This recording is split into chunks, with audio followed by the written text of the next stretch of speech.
Hey everyone! In today's episode of the Security Swarm podcast, I've got Eric Siron on the show, and today we're dissecting the findings of our annual ransomware survey here at Hornet Security. So every year, we put out a survey to a fairly large sample size of IT professionals and folks in the tech industry, and it gives us all kinds of great information on, how badly is ransomware affecting the industry? Are people paying ransoms? Are they recovering? What things are they concerned about? So we've got that and lots more on today's episode of the Security Swarm podcast.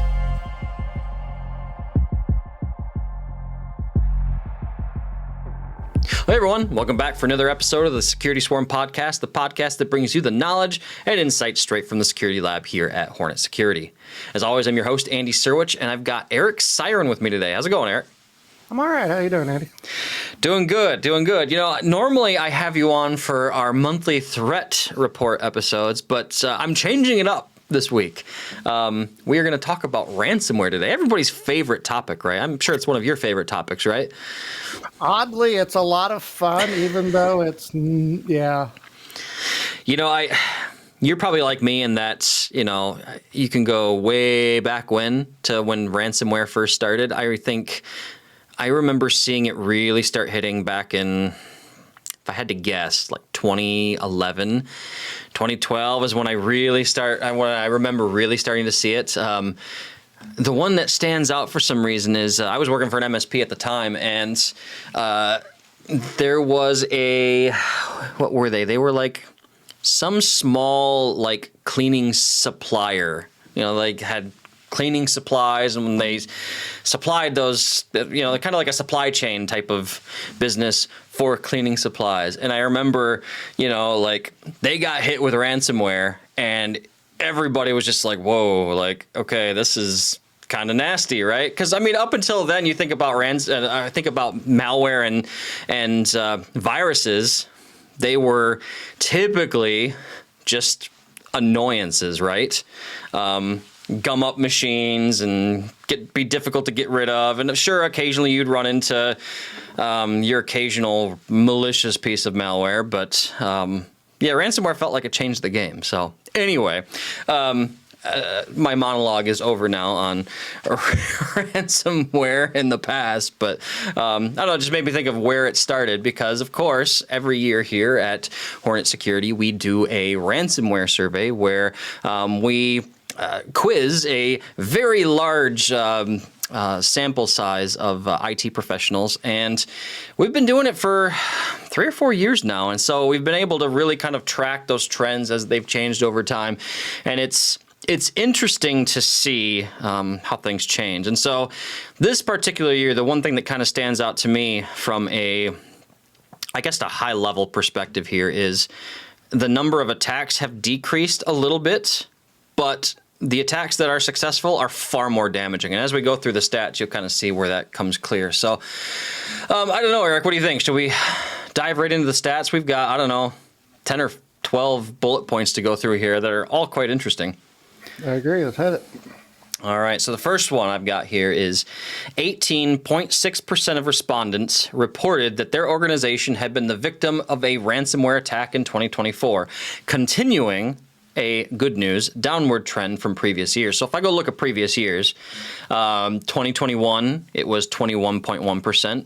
It peaked in 2022, which almost 25%, so 23.9% that year.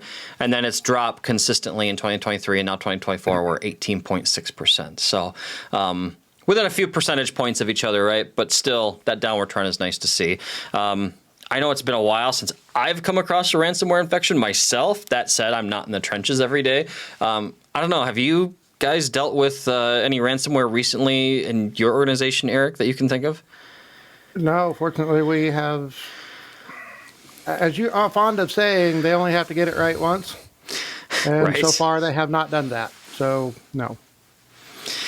That's good. That's good. That's good news. And I guess the trend, and I guess when I look at this downward trend, I think of it from the threat actor's perspective. I guess let's unpack this for a second. When I look at this downward trend, obviously your threat actor, that's usually cyber criminals, they want to make a buck, right? They want to make some cash.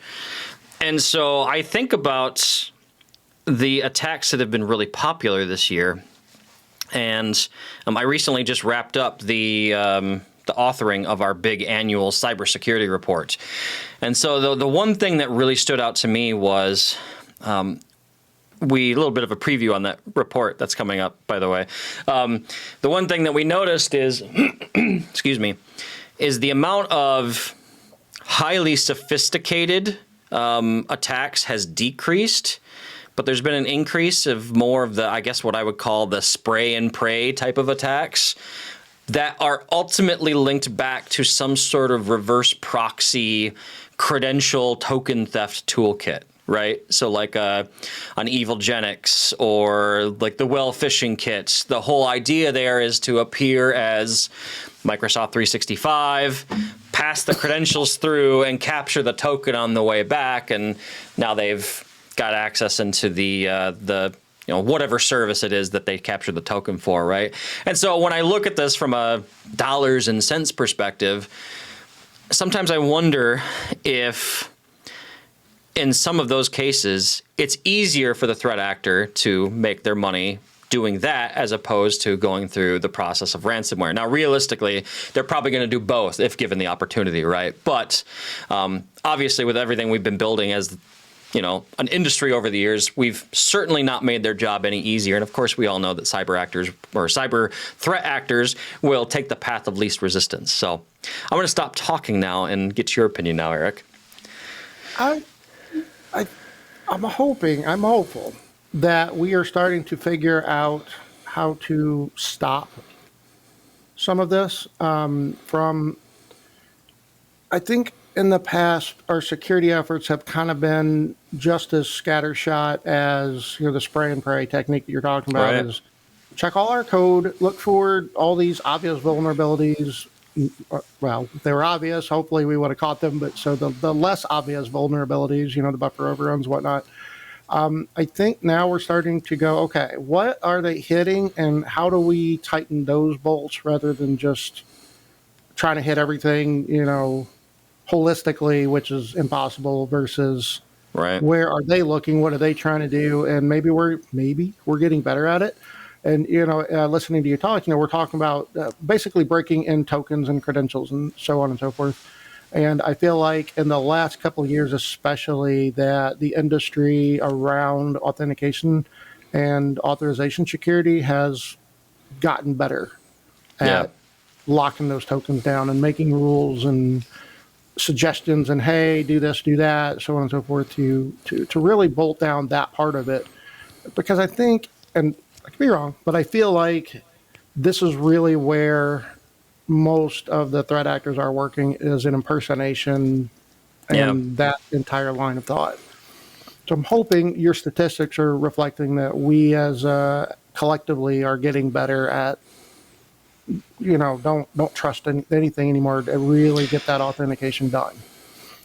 I would hope that's the case with as much as we've gotten knocked around over the years, right? I guess what's the saying? Pain makes learning easy. I don't remember. There's something about pain and learning from it, right?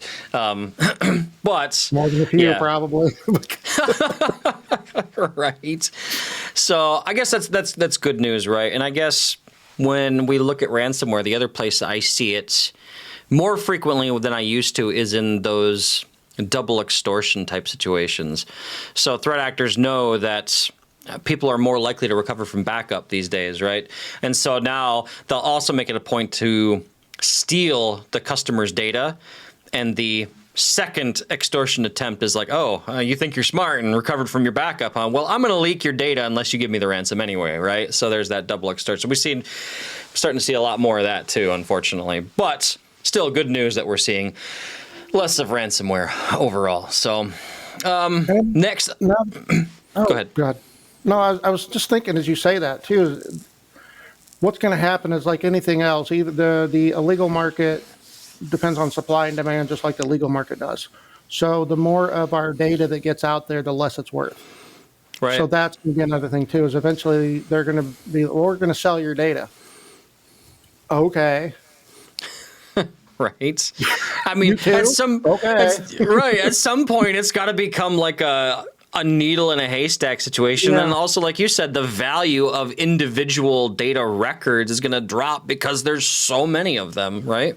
Already kind of there. I mean, have you like it got to a point where I was getting multiple, they passed several laws in the United States where companies now have to disclose breaches differently than, and it got to where I was getting like one a week in the mail, and here's all the things you can do, and you can't do much. I mean, as you've discovered, there's really not a lot you can do once your data's out there. And so after a while, you're just like, okay. You become desensitized. Yeah, and I'm kind of safe because honestly, if you steal my identity, you're not going to go very far with it. So, Yeah. Okay. Have fun with that $100 credit card limit. Well, I mean, the other way, I guess, it's there's a scaling aspect to it from their perspective, I guess. Last I knew, a credit card was $50 on the dark web, and so I mean, if they steal 1,000 of them, that's still a pretty decent payday, right? And anyway. Yeah. Well, next item on our more effort on their part versus I steal one credit card and I charge $10,000. That's kind of a one-off thing versus I got to get 100 of them and then put 100 different charges across. Effort is going to increase for them, which also decreases the value. So on and so forth. So this is not a good thing necessarily. I don't want to act like, oh yeah, it's all better now, because it's really terrible. But at the same time, as your data loses value, they're going to have to find different things to steal, and we've got to take our wins where we can get them, I guess, right? Yeah, it's always it's an effort versus reward balance, and right now the effort to steal information is growing against the value of having stolen that information. Is basically where I'm going. Right. Well, our first major data point had good news. Sorry to say the next one is not. So our sample set showed during 2024, 16.3% of ransomware victims paid the ransom to recover their data, which is a sharp increase compared to 6.9% in 2023. So more than double the amount of organizations that had to pay the ransom in order to recover their data. And I mean, I'm of many different thoughts on this particular case. The hardcore security guy in me is like, no, don't pay the ransom, because it just emboldens them, right? But I'm also sensitive to the fact that, like, if I'm a business and all of my IP is essentially gone, which means my business is essentially gone, I'm probably going to pay that ransom if I have no other choice, right? So I can see it from both sides, right? And like I said, that's kind of lines up with the overall theme of our findings this year, is that, yes, there's fewer victims, but the victims that they're highly, highly damaging. And so I guess the organization I would look at as an example is Change Healthcare. I was just talking about Change Healthcare the other day, and I don't remember what the ransomware payment was, but it was astronomical if I remember right. Billions, if I remember correctly. I'm gonna have to go look that up, but So I guess threat actors are getting larger paydays, but fewer bites on that phishing hook, right? So, well, in terms of ransomware, anyway. Right. Anything you want to add there, Eric, before I move on to the next point? Just sort of, this is a great case of how the data doesn't tell the story. So, and I think your commentary kind of leaned into that the increase is bad. I mean, there's no, what it could mean is that the ransomware attackers are becoming smarter about who they target as far as, again, effort versus payday. And so therefore the people that they're targeting are more likely to pay than, like you're talking about a cleaning supply company, like, oh, okay, that sucks. But I'll talk to my salespeople. They probably remember most of who their customers are and what else whatever, just let it go. It's painful, but we can rebuild from paper versus Change Healthcare, who clearly cannot. So so on and so forth. So we wanted to, I really want to highlight that this is a bad statistic, of course, but there's always more to it. Right. And I think the other thing I'm going to skip over one and come back to it here in a second, because our fourth statistic here on the list kind of speaks to this a little bit, in that there probably is some more specific targeting going on with threat actors. But the other thing I found really interesting in our findings was that over half, 55.8% of ransomware attacks targeted small organizations with 50 or less employees, right? Mm-hmm. And so I could see those being, more of that spray and pray method style of attack, right? And that doesn't negate those more, damaging, very targeted attacks like things like Change Healthcare, right? Mm-hmm. But the other thing I always talk about when I get to this particular point, and this has been pretty consistent over the last couple of years, if I remember correctly, is that it doesn't matter who you are, what vertical you're in, or how large an organization you are. If you have the ability to pay a ransom, you are a target. Full stop. 100%. 100%. And if you are less likely to have the staff to stop it and the legal team to hunt down the perpetrators, you're more likely to be a victim than these, Fortune 50 companies. Oh, for sure. For sure. I mean, Microsoft Legal scares me. Random insurance agency down the street does not. That's very true. Very true. So, well, another data point here, 52.3%. So again, another stat we have here that's just over half of ransomware attacks were caused by email/phishing attempts, making it, again, the most consistent attack vector over the years. And I mean, this is how it's been year after year after year, consistently just over 50%. And this lines up as well with another data point from our the annual cybersecurity report I just finished. Phishing remains, to no one's surprise probably, the #1 most used attack vector, right? Because the human aspect is always the most vulnerable. So no surprises there. Let's get to some of the more interesting data points here. This one pains me a little bit. 32.6%, so about 1 in 3. 1 in 3 ransomware victims were unsure if their data had been exfiltrated during the attack. Now, I could see this in a small organization, right, where you've got, Tom, the accountant, is the pseudo IT person, right? Tom doesn't know how to do proper logging, But, I mean, visibility is one of the #1 things you want in security, right? So when I hear about large organizations falling prey to ransomware and they don't know how or if their data was impacted or not, I start wanting to pull my hair out because and maybe this is just because of where I sit in the security industry. I know logging is difficult, especially for a large organization. It's a lot of check boxes you have to check, but it's so frustrating when you don't have the information. Well, maybe I was breached, or maybe my data was stolen. Who knows? It's just frustrating, right? And so it's like I said, I concede it's difficult to do logging properly, and logging is not, like the sexiest, most interesting thing to do in IT, right? But alas, that's where we're at. I don't know. What do you think there, Eric? I don't know. I'm trying to think of it from the non-security guy side. Like, I'm not entirely sure what I would do either to know. I mean, if something were hit and, if a particular piece of data were ransomed, then I would just say, yeah, we're just going to assume that data was exfiltrated. But knowing what an attacker would need to know in order to get that far, they would also have wider splash radius. They could touch other things.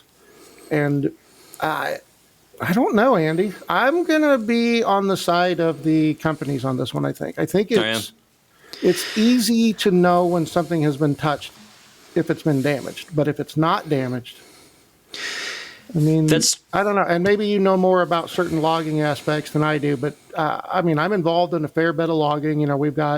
We're one of those people that, sold our souls to Splunk, and everything One of is, many. yes, everything is tracked and logged and everything, but I just don't know that I could ever feel 100% certain that I would know if somebody had touched data. Some of it, yes. Some of it, yes. Some of it, the boundaries around it are so tight that, yes, we would 100% know. But you automatically go into, what did I put out there that was temporary? And this is just from me. I'm not even talking from the thousands of people across the org. What data have I written down somewhere temporary? I'm not going to keep that.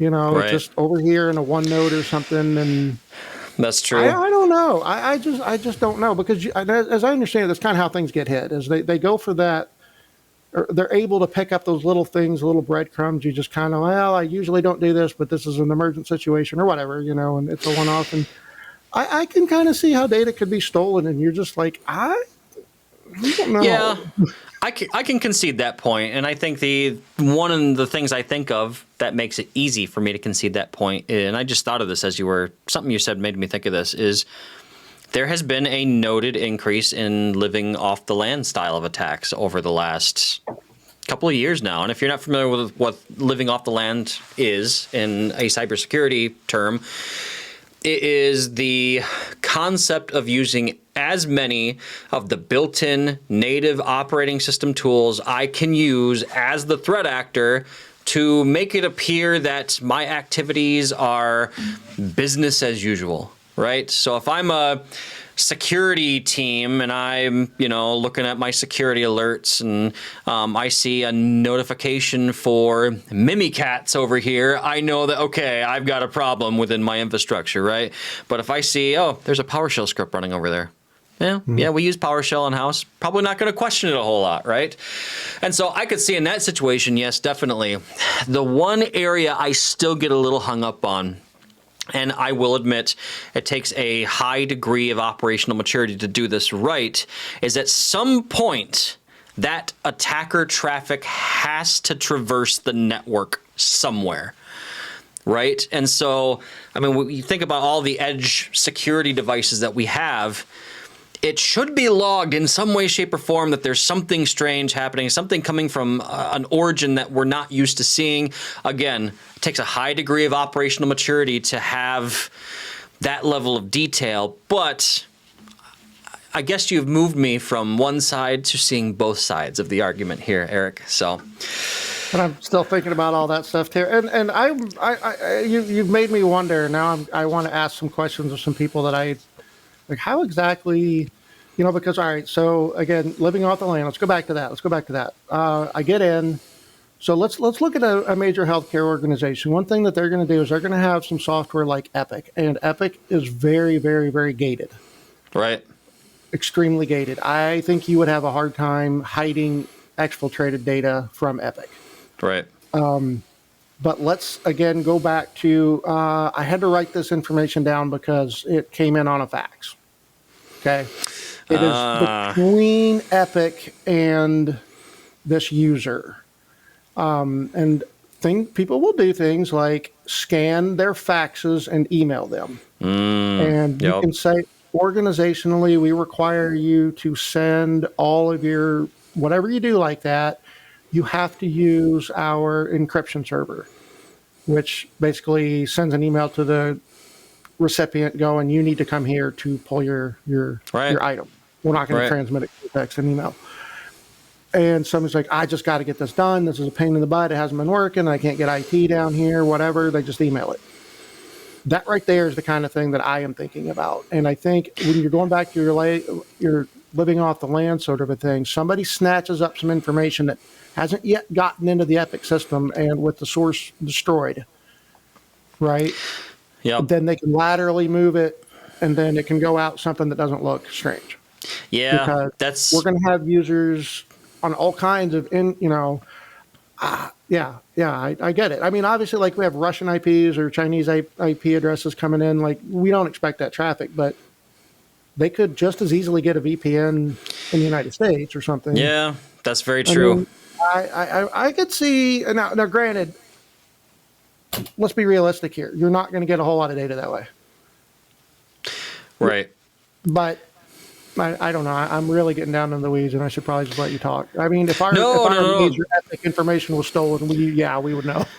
Then this is why I have you on the show, right? Is because, you're living it every day in the trenches, right? And, it's been a few years since I've been in the trenches myself, right? So I can certainly speak to all this stuff academically and very easily say, well, it should be this and it should be this. And, industry best practices says this. As you pointed out, it's not always realistic for internal IT teams to actually be operating in that fashion for a number of different reasons, right? The thing I always come back to is, and I think you and I have talked about this on the show before, is when we talk about making sure that things are patched and up to date and et cetera, there's always that one bastard stepchild server sitting in the corner that's running, an application from 1998 that two people in the organization use that can't go away because it's, $250,000 to upgrade it or something. Mm-hmm. That stuff happens. You're right. That stuff and happens. I think you and I have talked about that before too. Is you'll get all the pundits out there who are like, "Oh, you need to upgrade as soon as you can," and don't ever do that. And if they're not doing your thing, then vote with your wallet and change vendors. Like, cool. Do you know what it takes to change out a functional MRI machine if we don't like the vendor anymore? If you sat down and processed that we're going to need helicopters and architects and demolition crews, and I was going to say, no, we're not going to do that just because they want us to run Windows XP. We're going to figure out how to run Windows XP. Because people don't think about that. Those MRI machines, and I could see this being a problem in the manufacturing space as well. 100%. Some of those machines, they only get moved in and out with a crane or a helicopter, like you said. Like, right. And yeah, the sheer logistics of changing some stuff out just escapes some people. And they're like, "I'll just upgrade your operating system." Like, no, if the world worked like that, you wouldn't be saying things like upgrade your operating system because it would have been done already. We're not doing it because we don't, that's always crazy to me when people are trying to chastise other organizations. Like, why aren't you upgrading? Like, come over here. Let me show you the numbers on why. And then you give me another thing. And it's funny how a lot of those pundits are suddenly like, well, so this week we're going to talk about this completely different subject. The one thing that comes to mind from my days in the trenches was I supported a fairly large manufacturing customer for a while, and they did everything themselves. They cut their own steel and everything. I mean, they just brought raw materials and that was it. And so one of the buildings was literally one giant CNC mill. The whole building was a CNC mill for these massive, I couldn't even tell you how big they are, massive, like half a basketball court size sheets of steel. And so this particular machine ran on MS-DOS, if I remember correctly. Now, I've supported manufacturing machines that ran PC-DOS as well. That's a different story. But this thing ran on MS-DOS. And so same type of situation. The machines that it was running on was starting to die, right, as old machines are wont to do. And so we ended up virtualizing MS-DOS and passing through the control interface to the VM, right? And so, I mean, that's a situation where people would be like, why don't they just upgrade? The CNC mill is the size of a warehouse, man. Like, it's a building within a building. Exactly. So that's why. There's a reason. Buy a different one. What are you talking about? Good times. Anyway, back to ransomware my here. My favorite one is go make the manufacturer change what they're doing. Sure, we're going to do. We have that power. We can totally. It's always weird how people they act like the customer has all this power. Like, and I actually had a post on LinkedIn the other day where it just hit me. It was like, you know how many times Microsoft has done things that have irritated almost every single customer on the planet, and have we ever once convinced them to change their minds on something we didn't like? Customers don't have power. They really don't. It's like steering the Titanic, man. Or when you're not even on it. It's like one of the fish trying to make a whale going, hey, man, you need to turn. Right. Oh, boy. Anyway, I've got a few more data points to get through here with the time we've got left. I want to make sure we get through this list because there's a couple of interesting ones here. And the next three I will read all together because they're all interrelated. So the first one here is 81.3, so 8 out of 10 organizations provide training to end users on how to recognize and prevent ransomware attacks. End user security awareness training, right? Great, cool. 8 out of 10, fantastic. Half of those expressed a need for more time-friendly end user training. And about a quarter of those respondents said that they would invest in upskilling their IT departments specifically if given additional security budget, right? So we're talking about training, not just for end users, but also for IT staff. And I guess the one I want to focus on here for a second is that whole time-friendly aspect of things, because I don't think there's any question as to the value of end user security awareness training. The data shows it works, right? When it becomes a regular, consistent part of the organization's security culture, the data shows that it works. Now, this is feedback that I have often heard when I've been having conversations with customers, about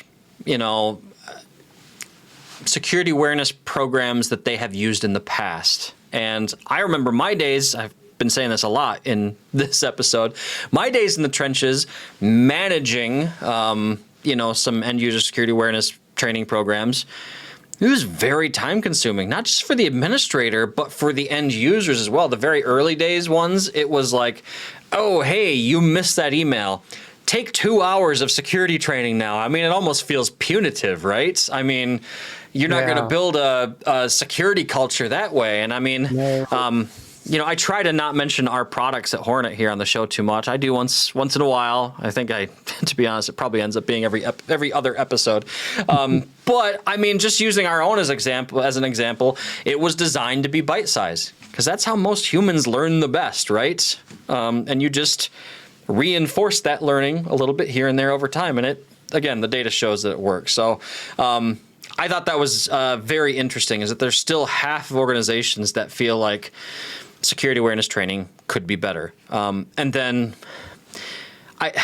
the 1 in 4, really it's 27.4% of respondents that want to upskill their IT departments if they had additional security budget.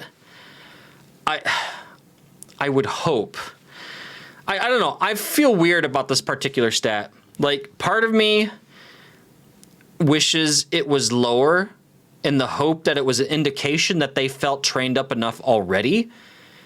But realistically, I know that we all have something more we can learn and get better at. So realistically, I feel like it should be higher than 27.4.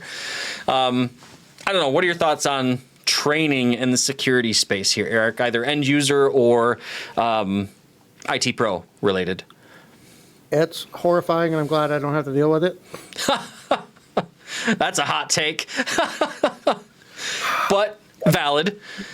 I mean, you really hit a lot of it. It's hard to get right, and it's hard to hit people in a way they're going to pick up, and it's hard to fit it into their lives. And how many, like, in healthcare especially, we get so many different, like, annual mandatory training things we have to do, and like every year or two I have to say, yes, I understand how to use a fire extinguisher, and it becomes a burden, and people tune it out, and it's hard. And with this, unlike fire extinguishers, which have pretty much functioned the same way my entire life, ransomware attacks are evolving, and phishing is evolving, and the smarter we get, the harder they work, and the more effective they become. And it's a constant battle change when you have a bunch of people in healthcare organizations and finance and so on and so forth. They're like, I need my job done. What am I going to do my work if you're constantly having me watch videos and fill out, answer surveys? And it's hard, Andy. It's really super hard. And like I said, I will go back to, I'm glad I don't have to deal with it. I would make a call to action that we need to investigate the psychology of how do we effectively train. We need to move this away from an IT burden into a general skills. You learn math, science, and how to fight back scam attempts, which would be good across all aspects of our lives. That's a fantastic idea, actually.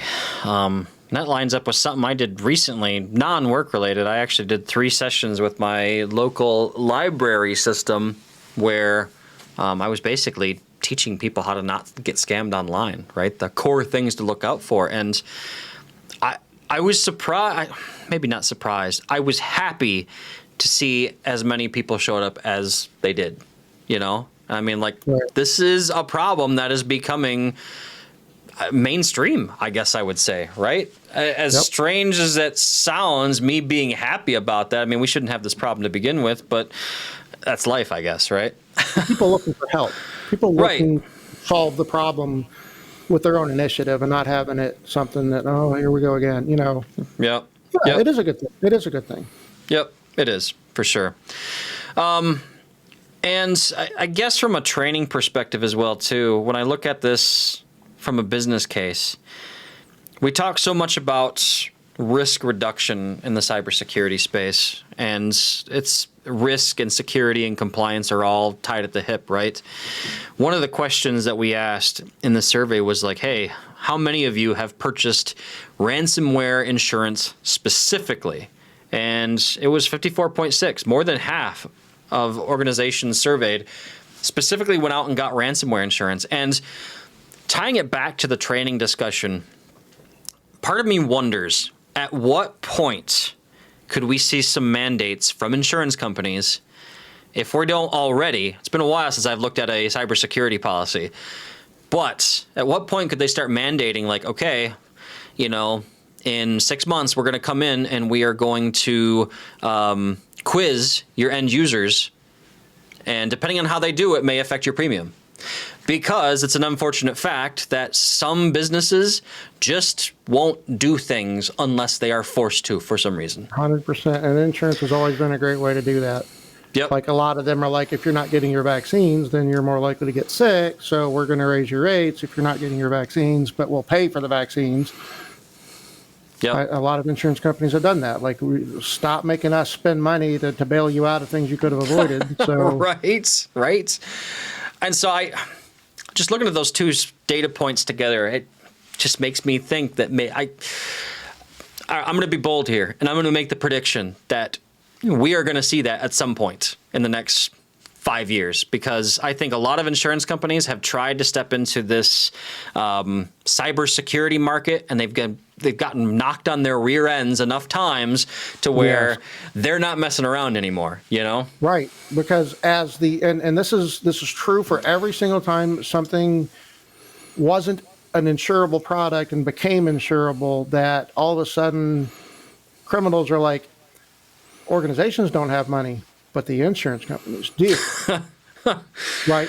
So now that, oh, hey, you got ransomware insurance, there's some guaranteed dollars.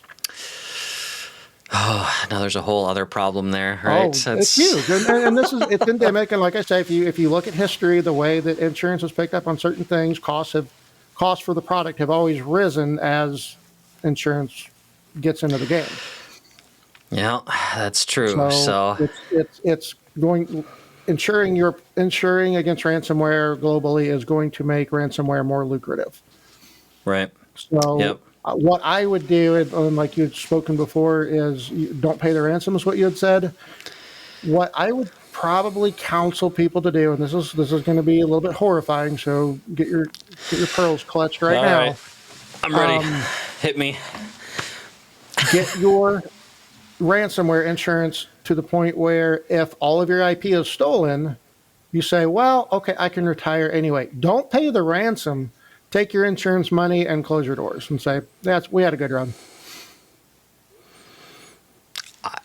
I can't fault that. Like you said, it sounds horrible because I'm thinking of the rank and file workers within that organization, but it makes sense. Like if all your IP's gone, you're kind of setting yourself up for failure anyway, right? Like by the time you get all of that back around, I mean, you're probably operating in the red. And again, I'm speaking in generalities here, but logically, on paper, numbers, it probably makes sense to do that, right? And this comes back from good old disaster, straight up disaster recovery.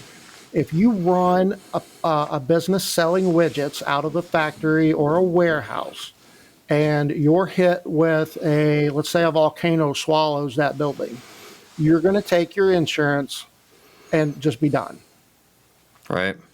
Right. Now, you may opt to rebuild somewhere elsewhere, but you're going to do it from scratch. So this is a kind of a disaster, hardcore disaster. I mean, obviously worst case possible. Right. In the disaster, air quote, recovery. The recovery in this case is you pay your bills and you just close your doors and you move on to something else. Right. And that is what I would say. If we're going to start having ransomware insurance, that we need to start thinking along those lines. And still, again, going back to all those cases where you were talking about, the default should be we're not going to pay your silly ransom. Right. Because we're not going to encourage you. We're going to, you spent all that time, you broke the company, and cool, we're broken now, but you're not getting anything out of it. We're going to take our money and we're going to go home, and you're going to have nothing for your efforts. Ha ha ha. That's what we need to start. We need to have more of that. Right. We need to raise the cost of attacking us and reducing the payout. For sure. That's how we're going to stop. It'd be interesting to get. I know a guy that used to be in the insurance industry who is now a system admin. So I have to ask him about this, and he might have some interesting. As much as people love to hear about insurance, of course, right? I never worked in insurance, but I did a ton of IT for many years that was insurance focused. So I have seen and heard a lot of stories, and honestly, it's where a lot of my disaster recovery. I've written quite extensively on disaster recovery for the years, and that's where a lot of it comes from is that mentality of what would an insurance company kind of walking into a space where nothing bad has happened yet, and kind of let's prepare you for, because we can write you a check as an insurance company. We can write a check. That's not the hard part. You got to understand that doesn't make you whole. That just gives you money. Right. So and you still have to plan for the disaster to actually occur. So, and it's the same thing with ransomware. Sure, you get the ransomware insurance, but it's not stopping anybody from destroying all your work and stealing everything. It doesn't. It's not going to do that at all. It's just going to get you a check. So, yeah. There's a whole rabbit hole we could go down there, but I think we're out of time for today. Folks, there's a lot of data points that we didn't cover in this particular episode. I'm going to put a link to the survey findings in the show notes. Be sure to check that out. Because, there's some stuff about how generative AI has changed things over the years, as well as ransomware inside of M365 data, and a bunch of other data points that we haven't covered yet. So it's a lot to cover in one episode of the show. So if there's enough that we haven't covered, maybe I'll have you back for part 2, Eric. But I don't know. I'll have to take a look at it. Surprisingly fun topics, even though ransomware is really awful. It's the cancer of our industry. Sure is. Sure is, unfortunately. So anyway, Eric, I want to thank you, my friend, for coming on the show on short notice, especially. It's always good having you, my friend. Thank you for having me. I always enjoy being here. Thank you. Definitely. And those of you watching, hopefully you found some value in today's episode. If you did, be sure to smash that like and subscribe button. You know what I mean. That's 40 minutes, and as usual, I'm losing my ability to talk. If you aren't watching on YouTube, we are also available on all the major podcasting platforms, so chances are, depending on where you consume your content, you can find us. With that, we'll let you get back to your day, and we'll see you again next week for another episode of the Security Swarm podcast. Stay safe out there.